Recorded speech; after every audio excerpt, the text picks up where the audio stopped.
Hi everyone, my name is Elijah, and for week 8, we were assigned problems in relation to our second exam, and my problem is problem number 6.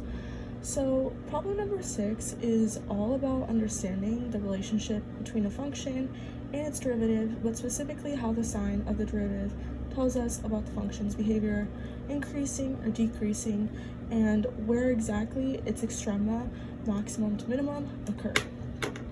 So let's get started with this problem.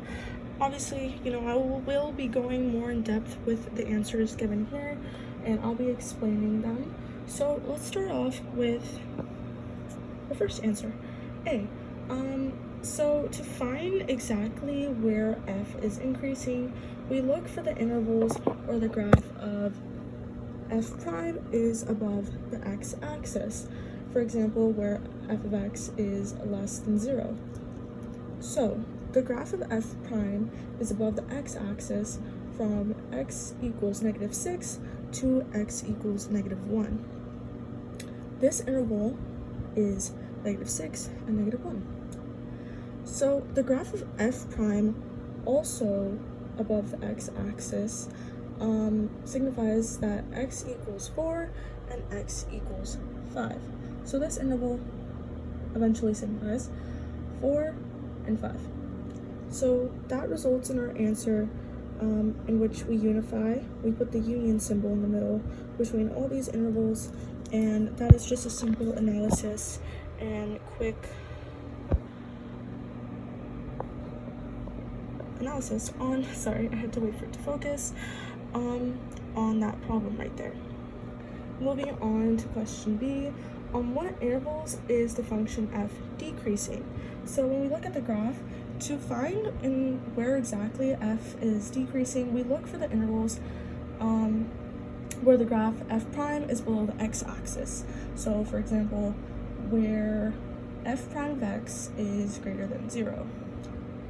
So the graph of f prime is below the x-axis from x equals -1 to x equals -4.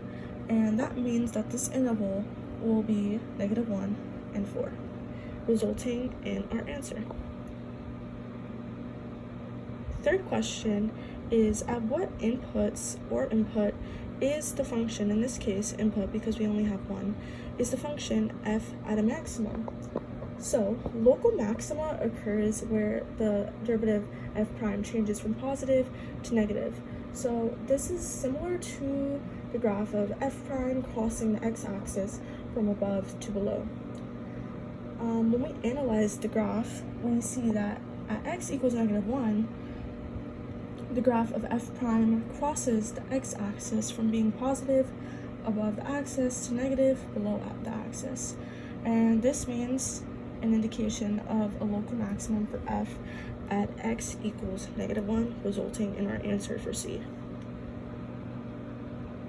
And lastly, we're going to ask, at what inputs is, the last question is, at what inputs is the function f at a minimum? So in this case, it's not multiple inputs like we've had previously with our first two answers, but instead only one. So at what input is the function f at minimum?